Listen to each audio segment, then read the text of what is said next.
निजामुद्दीन को बदनाम हम होने नहीं देंगे, वो अपना दीन मरकज है उसे खोने नहीं देंगे। निजामुद्दीन को बदनाम हम होने नहीं देंगे, वो अपना दीन मरकज है उसे खोने नहीं देंगे। Ini memang dari hal-hal yang terjadi ya, dan kita lihat. Dan kejadian-kejadian yang seperti ini itu datang dari beberapa bentuk manusia. Manusia itu bertingkat-tingkat di dalam pemahamannya, di dalam pengetahuannya, dan di dalam bagaimana dia memahami kejadian-kejadian yang seperti ini. Karena itu di antara manusia ada yang tidak punya ilmu tentang hal tersebut. Ada bentuk dari kejahilan. Dia tidak tahu hukum. Iya. Dia selama ini memahami sholat berjamaah hukumnya wajib. Sholat Jumat tidak boleh ditinggalkan. Dia kurang pengetahuan, kurang ilmu bahwa sholat berjamaah itu gugur bagi orang yang ada udzur.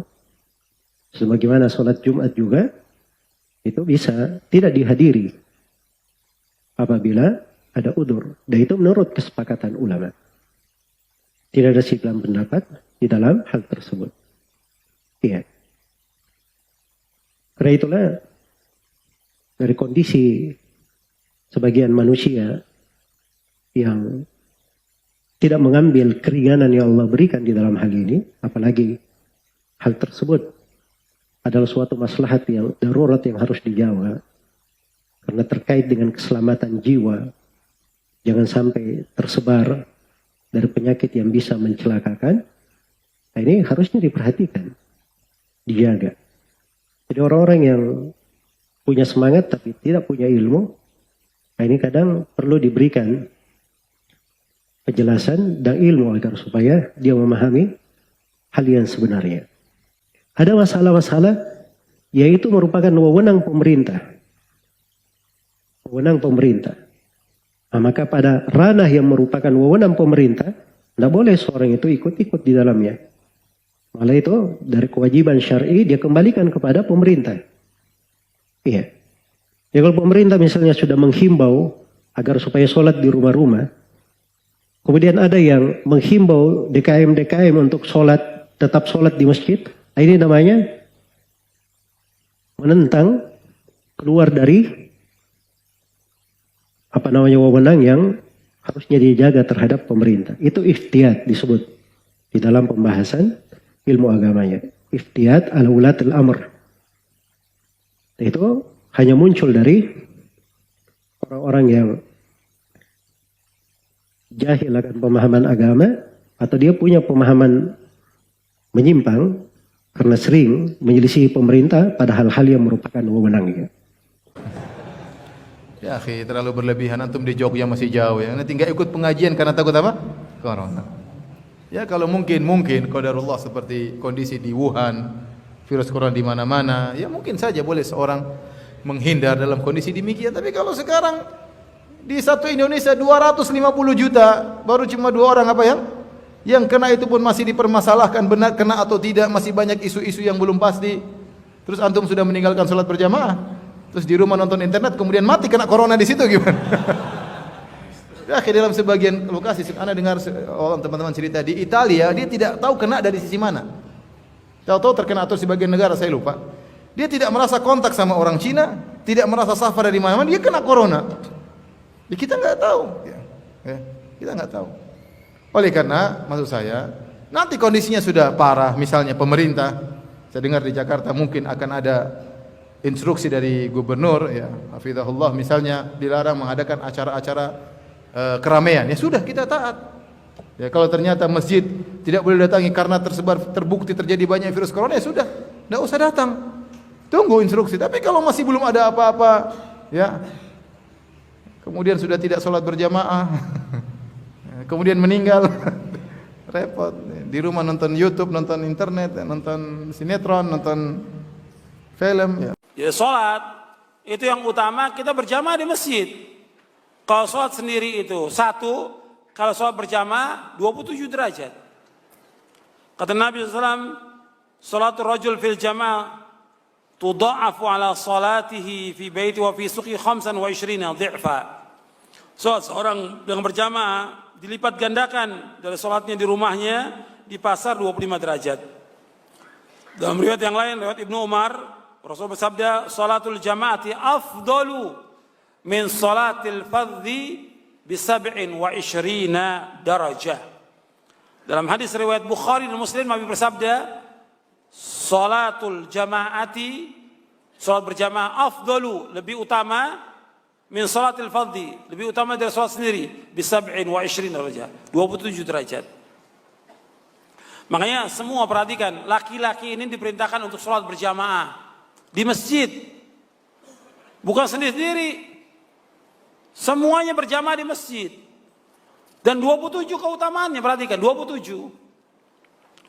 Orang kalau dia cara berpikirnya waras, akalnya waras, mesti milih yang mana? 1 atau 27? 27. Ya, ilustrasinya gampang.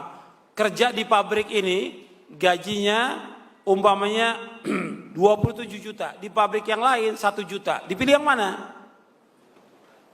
27 juta atau yang 1 juta? Kalau orang milih yang 1 juta, akalnya waras atau tidak? Abdullah bin Mas'ud radhiyallahu taala anhu, dia mengatakan, "Innallaha syara'a li nabiyikum sunanal huda."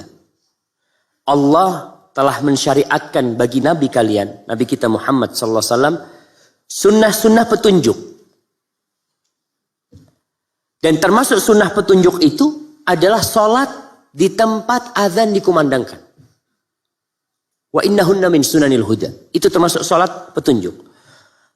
Lalu Abdullah bin Mas'ud mengatakan, "Idza shallaitum fi buyutikum." Kalau kalian salat di rumah kalian, taraktum sunnata nabiyukum. Kalian meninggalkan sunnah nabi kalian.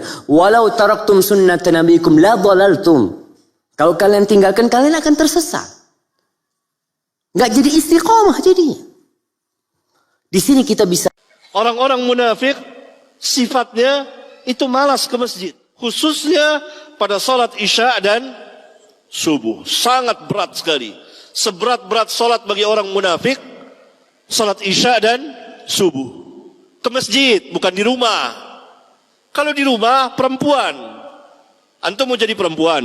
Ya, tentu. Karena ciri-ciri yang sangat mencolok di antara sifat-sifat orang munafik, jauh dari masjid. Tidak mau ke masjid karena mereka memang tidak ada iman. Laki-laki sholat di rumah. Malu. Malu nggak? Malu nggak? Malu. Kalau sunnah ini satu saja mendapat tempat di hati kaum muslimin, Allah akan muliakan mereka. Tinggilah mereka, rendahlah orang-orang kafirin. Sekarang masjid, subuh berapa saf?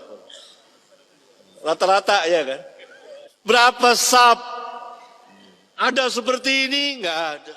Padahal kita... Dan Anda laki-laki, maka afdoliyahnya Anda sholat. Kenapa nggak mampir? Kenapa nggak berhenti sholat di situ? Sholat mestinya. Kata Nabi SAW, setiap kali orang pergi ke masjid, dapat 1 istana di surga. Kalau dari masjid dapat 1 istana di surga. Kenapa Anda sholat di rumah? Terlebih lagi Anda kehilangan keutamaan awal waktu. Ya, seperti tadi kasusnya. Kehilangan 30 menit waktu. Sholatnya juga mungkin sendirian di rumah, tidak berjamaah. Banyak keutamaan yang Anda hilang. Bahkan kata Nabi SAW, "Maukah aku tunjukkan kalian amalan yang paling cepat membawa meninggikan derajat dan menghapuskan dosa-dosa." Lalu kata para sahabat, tentu ya Rasulullah. Kata Nabi SAW,